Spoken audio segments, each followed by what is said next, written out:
आइए,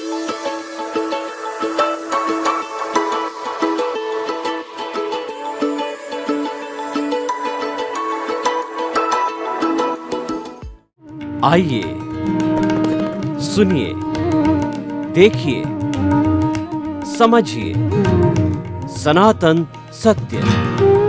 जैसी दृष्टि वैसी सृष्टि, दृष्टि विज्ञान।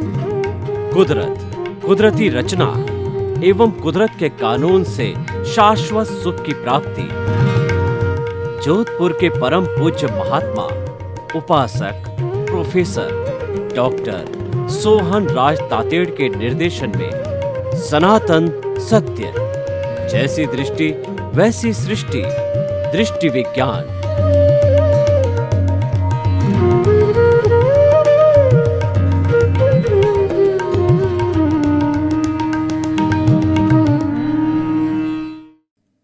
भाई और बहनों, मातृशक्ति को नमन। स्टूडियो में आपका हार्दिक स्वागत है, अभिनंदन है, सत्कार है। आत्मविज्ञान साइंस ऑफ द सोल कार्यक्रम के अंतर्गत हम आपको सही दृष्टि, सही सोच, राइट विजन, राइट थिंकिंग के तहत आपकी जो नकारात्मक सोच है, आपकी जो रॉन्ग बिलीफ है, आपका जो सोचने का जो गलत नजरिया है, उसको हम सही करते हैं। कहा भी गया है कि आप दिशा बदल दो, दशा बदल जाएगी। आप दृष्टि बदल दो, सृष्टि बदल जाएगी। आप नजर बदल दो, नजरिया बदल जाएगा। हम आपका नजरिया बदलना चाहते हैं, आपके चिंतन के दृष्टिकोण को बदलना चाहते हैं। अगर ये दृष्टिकोण सही हो गया तो आपकी दिशा, दशा और आपकी उन्नति सब कुछ अवश्यम भावी है। ये सारा कार्य हम अलग अलग एपिसोड्स के माध्यम से करते हैं। तो आज हम बहुत ही सुंदर विषय लेकर के आपके सामने प्रस्तुत हो रहे हैं। आज का हमारा विषय है अच्छाई और बुराई की भेद रेखा। भाई और बहनों, ये सारा मानव जगत के अंदर दो चीजें बहुत सुंदर रूप से प्रस्तुत होती है, अच्छाई और बुराई। अच्छाई का अर्थ होता है सबके लिए सुखकारी, सबके लिए अनुकरणीय, वंदनीय, स्तुतीय, ग्रहणीय होती है। और बुराई होती है सबके लिए निंदनीय, दुखदाई, छोड़ने योग्य, अग्रहणीय होती है। तो कितनी सुंदर बात है, दो ट्रैक चल रहे हैं। रेलगाड़ी दो पटरियों पर चलती है और पटरियों पर चलते चलते अपने गंतव्य स्थान को प्राप्त हो जाती है। अच्छाई बुराई अलग नहीं है। अच्छाई बुराई रेल की पटरी की तरह साथ साथ चलती है, इनको अलग किया ही नहीं जा सकता है। ये तो हमारे एम्बेडेड है।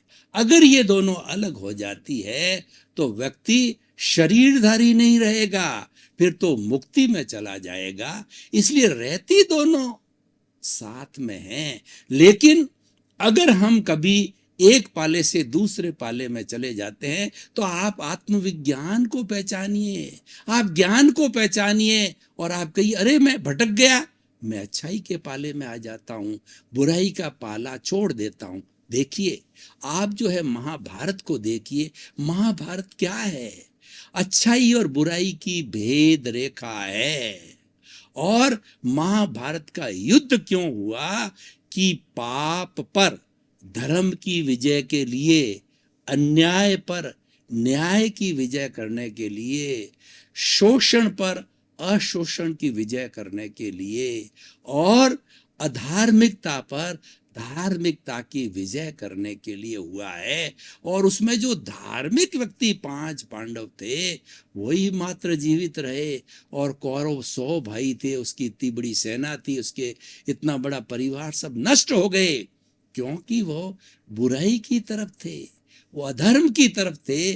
और धर्म की पक्ष वाला हमेशा रहता है। भगवान कृष्ण ने गीता में ये कहा है कि जो व्यक्ति अच्छाई की तरफ चलेगा वह व्यक्ति मेरा प्रिय होगा और उसको मुक्ति की प्राप्ति होगी। उन्होंने तो ये कहा कि कोई व्यक्ति अगर पापी भी है और वो पापी प्रायश्चित कर लेता है, वो मेरे शरणों के अंदर आ जाता है, मेरी शरणागत हो जाता है, तो मैं उसका उद्धार कर देता हूं। तो प्रायश्चित तो एक शुद्धिकरण है, एक सब्लिमेशन है, एक परमानेंट सॉल्यूशन है। मानवीय प्रकृति जो है वो गलती करने की, मानव गलती का पुतला है। To err is human. गलती होती है, लेकिन गलती का सुधार कीजिए। गलती के सुधार के लिए हमारी भारतीय संस्कृति के अंदर सामायिक आलोचना, प्रतिक्रमण और प्रत्याख्यान 4 सूत्र दिए गए हैं। बहुत ही सुंदर सूत्र है। इन सूत्रों के माध्यम से हम भटक भी जाएं, हम कभी बुराई की तरफ चले भी जाएं, तो पुनः हम अच्छाई की तरफ आ सकते हैं, और हमने पाप किया है उसका हम शोधन कर सकते हैं।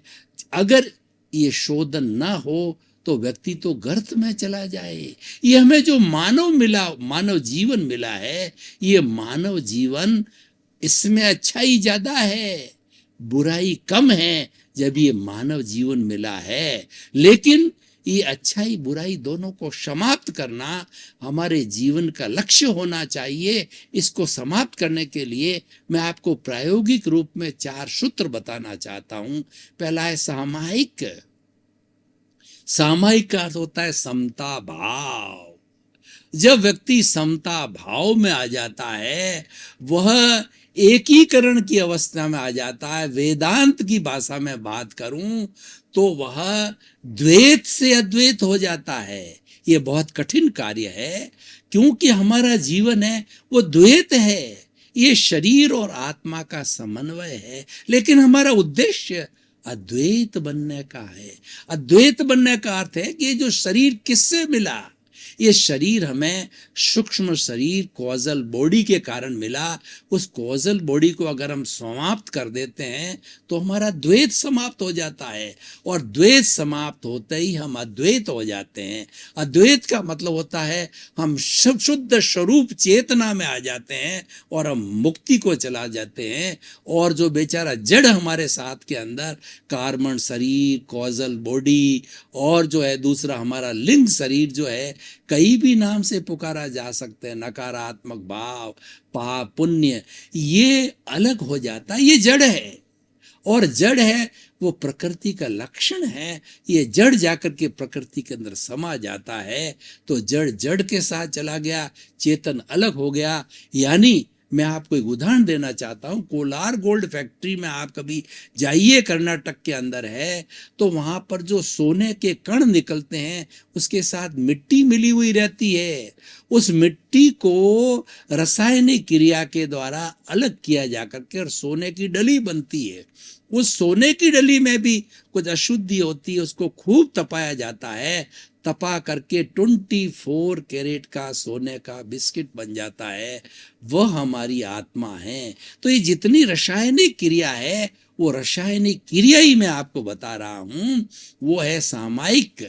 गहरे में जाइए, गहरे भीतर जाकर के देखिए कि मैंने जन्म जन्मांतर के अंदर ये 84 लाख जीवा योनि जिनके संपर्क में आया है, प्रत्यक्ष और प्रत्यक्ष रूप से अगर इस वर्तमान जीवन के अंदर हमारा किसी के साथ कष्ट हुआ है, तो उसकी जो परमानेंट आत्मा जो है, शुद्ध आत्मा है, जो हर प्राणी, जीवित प्राणी के भीतर है, वह अव्याबाद है। अव्याबाद का अर्थ यह है उस आत्मा को उस आत्मा से संपर्क करने के लिए किसी तार की जरूरत नहीं, किसी माध्यम की जरूरत नहीं है। मात्र भावों के माध्यम से वो एक दूसरे से अप्रत्यक्ष रूप से जो है संपर्क कर लेते हैं। तो सामायिक में जाकर के, हम गहरे में जाकर के प्रत्यक्ष और प्रत्यक्ष रूप से हम ये पता करें कि पूरे हमारे जीवन काल में और पूर्व के जन्मों के अंदर जिस जिस आत्मा के साथ में हमारे दोष हुए हैं, जिन जिन आत्मा को हमने दुख दिया है, कष्ट दिया है, उनको दोषी देखा है, उनके प्रति अभिप्राय और उनके प्रति ओपिनियन देकर के उनको कष्ट पहुंचाया, उनको साथ में राग द्वेष किया हुआ है, ऐसे लोगों को आप चिन्हित कीजिए। दूसरा है आलोचना। अब आपने आप जो है शुद्धिकरण के धरातल पर आ गए। मैं ये सब बात क्यों कह रहा हूं कि अच्छाई और बुराई की भेद रेखा, अच्छाई और बुराई के अंदर बिल्कुल सटी हुई है, एक लाइन ऑफ डिमार्केशन है।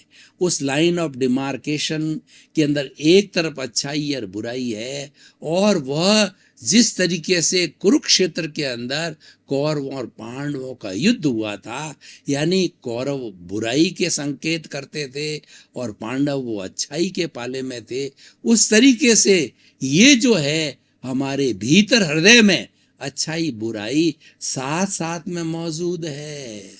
अब आप कौन सी नस को दबाते हो ये देखने का होता है, क्योंकि अगर हम शाश्वत सुख चाहते हैं, जगत को भी देखिए कि उस जगत के अंदर हम जब तक किसी भी जज के सामने कन्फेस नहीं करें, या जो है हमारी दोनों तरफ की पार्टी की जो वकील हैं वो जो है वो विटनेस के आधार पर, तथ्यों के आधार पर जो है जज के सामने प्रस्तुत करते हैं, उन सब का समावेश करके जज जो है हमें पनिशमेंट देता, उसमें गलती संभव है, लेकिन हमारी आलोचना हम कर लेते हैं कि ये सारे पाप, ये सबको लोगों को दुख देने का काम, ये सब बुराइयां मेरे द्वारा की गई है और मैं उनको स्वीकार करता हूं, ये आलोचना कहलाती है। और तीसरा होता है प्रतिक्रमण। अब आपको मालूम पड़ गया कि मैंने इतने इतने दोष किए, इतनी इतनी अशुद्धि पैदा की है, इतना इतना पाप किया है, इतना इतना बुराई की है, अब उसका मैं शुद्धिकरण कैसे करूं?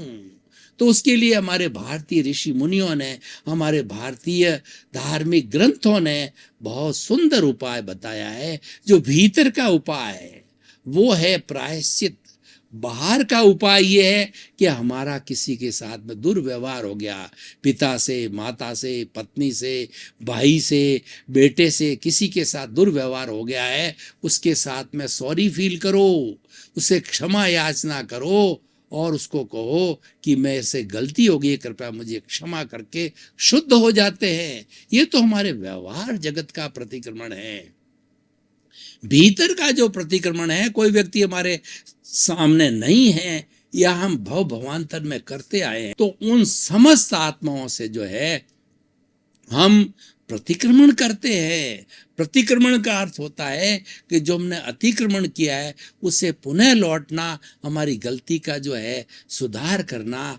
तो ये जब उन भवी आत्माओं से जब ये किया जाता है तो हमारा प्रतिक्रमण से शुद्धि होती है। प्रतिक्रमण की एक पूरी विधि है, वो मैं आपको करवाना चाहता हूँ।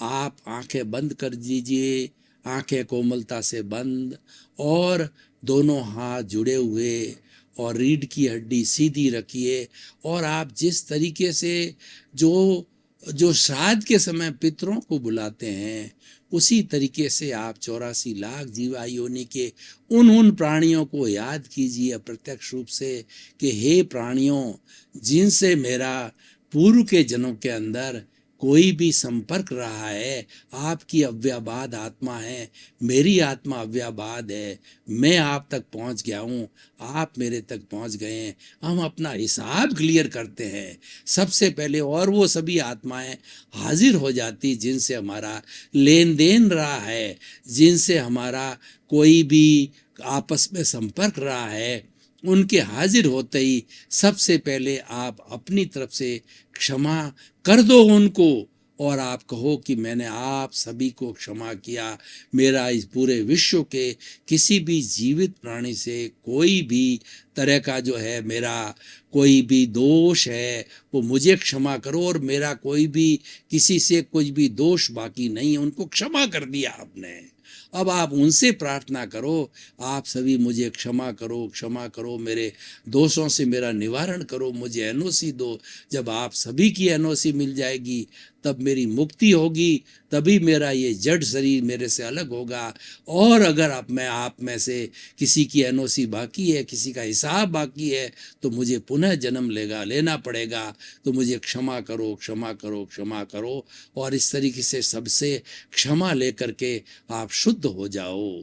ये पूरी एक विधि है कि हम समस्त प्राणियों से शुद्ध अंतःकरण से अपने आप को सरल बना करके क्षमा याचना करते हैं, इसको प्रतिक्रमण कहते हैं।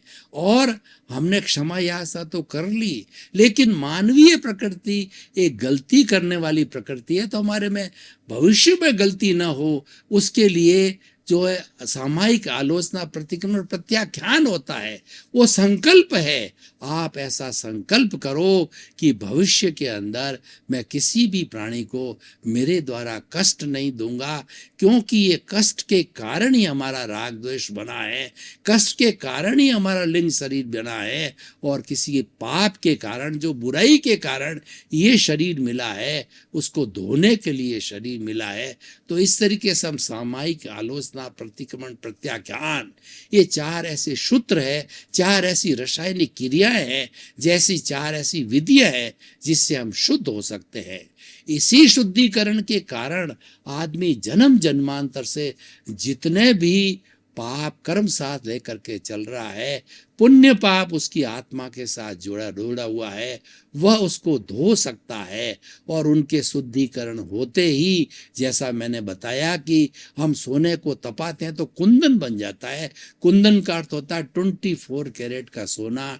तो हमारी उस आत्मा से वह अशुद्धि निकलते ही वह 24 कैरेट का सोना होकर के मुक्ति को चला जाता है। मुक्ति को अर्थ का होता है वह अनंत ज्ञान वाला, अनंत दर्शन वाला, अनंत शक्ति वाला और अनंत सुख का धाम हो जाता है। उसमें कोई दुख नहीं आता। हम ये अच्छाई और बुराई की बात क्यों कर रहे हैं?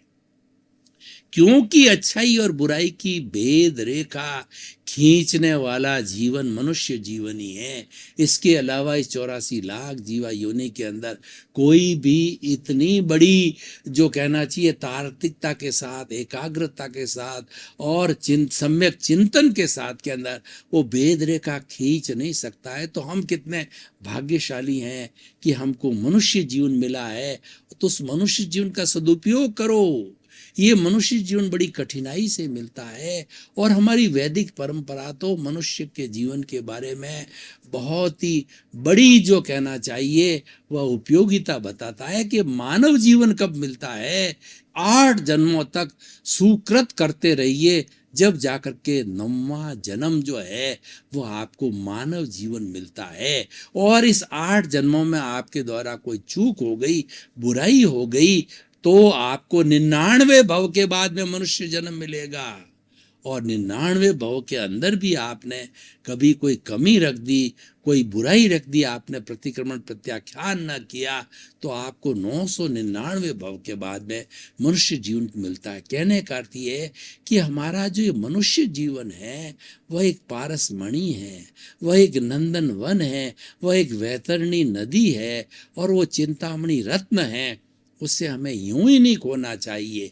उसे मात्र जो कुछ भी हम पूर्व जन्म से जो भोग विलास लेकर के आए, इंद्रिय सुख लेकर के आए हैं, पुण्य लेकर के आए हैं, तो अच्छा घर, अच्छा परिवार, अच्छा पत्नी, अच्छा बेटा, अच्छा धन दौलत और ऐश्वर्य मिलेगा। और पापोदय है हमारा तो घर में कलह, हमें झुग्गी झोंपड़ी, परेशानी, बीमारी, दुख की प्राप्ति होगी। तो ये अच्छाई और बुराई हमारे सामने है। इस अच्छाई और बुराई को देखना चाहते हो तो हम जो कच्ची बस्तियां हैं, जो कि बहुत बड़ी अटालिकाओं के नीचे बनी हुई है, वहां जाकर के दोनों तरह के जीवन को देखिए। अटालिका के जीवन के अंदर उसके घर में जाइए तो आपको पता होगा, आपको मालूम पड़ेगा कितना आनंद है। और वह कुबेर का जीवन जी रहा है, घर में एसी है, आराम है और सुखी परिवार है, सब तरह का उसको इंद्रिय सुख है, क्योंकि वो पुण्योदय है, क्योंकि उसने अच्छाई को अर्जित किया है। और अगर वो वर्तमान में भी अच्छाई का जीवन जीता है, जो अच्छाई उसको मिल रही, जो पुण्य मिल रहे हैं, उस पुण्य का भोग करते करते अगर वो नए पाप का अर्जन नहीं करता है तो पुण्यानुबंध पुण्य करता है। पूर्व में पुण्य लेके आया है और अब वो और पुण्य का अर्जन कर रहा है, तो अगला जीवन भी सुखी होगा। अब आप उसका दूसरा पक्ष बुराई की ओर जाइए। आप झुग्गी झोंपड़ी के अंदर निवास करने वाले लोगों को देखिए, उनका जीवन कितना त्रादशी का जीवन है, कितना दुख है, कितना कष्ट है। आपस में लड़ाई झगड़ा, टंटा फिसाद, कलह, बीमारी, 2 जून की रोटी नहीं मिलती है, और एक छोटी सी जगह के अंदर कितने लोग जीवन यापन करते हैं। तो भाई और बहनों, ये अच्छाई बुराई हमारे सामने है। अच्छाई स्वर्ग है और बुराई है वो नरक है। अब कौन से रास्ते पर चलना है वो आपको देखना है। हमारा आत्मविज्ञान कार्यक्रम अच्छाई का रास्ता भी बताता है, बुराई का रास्ता भी बताता है, क्योंकि हमारी भारतीय संस्कृति के अंदर 3 बातें कही गई है, गेय, हेय और उपादेय। हमारी संस्कृति के धार्मिक ग्रंथ कहते हैं, अच्छाई को भी जानो, बुराई को भी जानो। जब तक जानोगे नहीं, आप निर्णय नहीं कर पाओगे। इसीलिए कोई भी चीज का हमें निर्णय करना होता है तो 2 पक्षों को सुनना पड़ता है। जज दोनों पक्ष को सुनता है। एक पक्षीय वह निर्णय नहीं कर सकता, वो पक्षपात हो जाता है। तो आप अच्छाई को भी समझिए, बुराई को भी समझिए, उसके बाद में निर्णय कीजिए। वो निर्णय क्या है कि हमारी जो अच्छाई है वो उपादेय है, वो ग्रहण करने योग्य है, क्योंकि वो अच्छी चीज है, वो हमें सुख देने वाली है, वो हमें मुक्ति देने वाली है और हमारे जीवन को अच्छा बनाने वाली है। और दूसरी बुराई है, वो बुराई इस जन्म को भी बुरा बनाएगी और आने वाले जन्म को भी बुराई बनाएगी।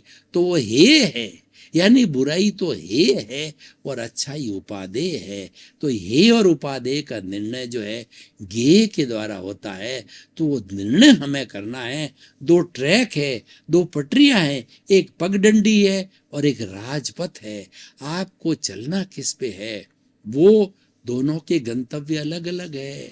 पगडंडी है, वो चलते चलते आदमी उजड़ जाता है।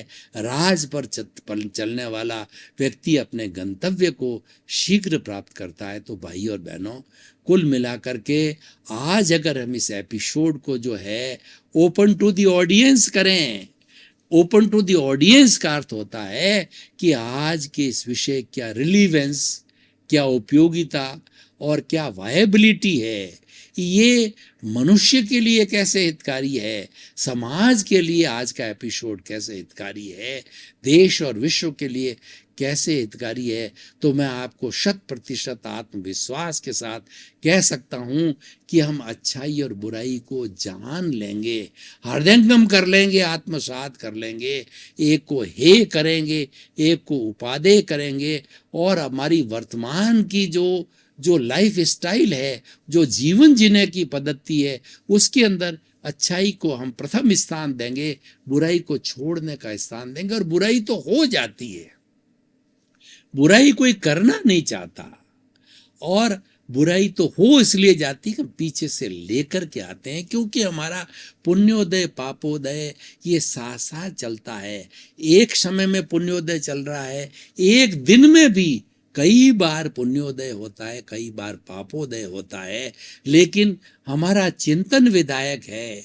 तो हम पुण्योदय के रास्ते को स्वीकार करेंगे, अच्छाई को स्वीकार करेंगे, और हम जो है बुराई को छोड़ेंगे। ये अच्छाई और बुराई से दोनों जो है एक तरह की बेड़ियां हैं, एक पाप है और एक पुण्य है। पाप जो है वो लोहे की बेड़ी है और पुण्य है वो सोने की बेड़ी है, दोनों हमें बांधने वाली है। भाई और बहनों, आपका बहुत बहुत धन्यवाद। आत्मविज्ञान कार्यक्रम आप बराबर देख रहे हो, आप आत्मविज्ञान कार्यक्रम की आत्मा हो और हमें बराबर फीडबैक मिल रहा है। आपके प्रश्न हमारे तक आ रहे हैं। हमारी वेबसाइट, हमारा ईमेल और हमारा मोबाइल ऐप लिखा हुआ है, उस पे आप अपनी जिज्ञासा को भेज सकते हैं, आपको समाधान मिलेगा। और उन जिज्ञासाओं के आधार पर हम नए नए एपिसोड्स तैयार करते हैं। कुल मिलाकर के हमारा एक ही उद्देश्य है कि आपकी थिंकिंग पॉजिटिव हो और आपका विचार विधेयक हो, ताकि कि आपका जीवन अच्छा बन सके, आपके प्रति मंगल भावना।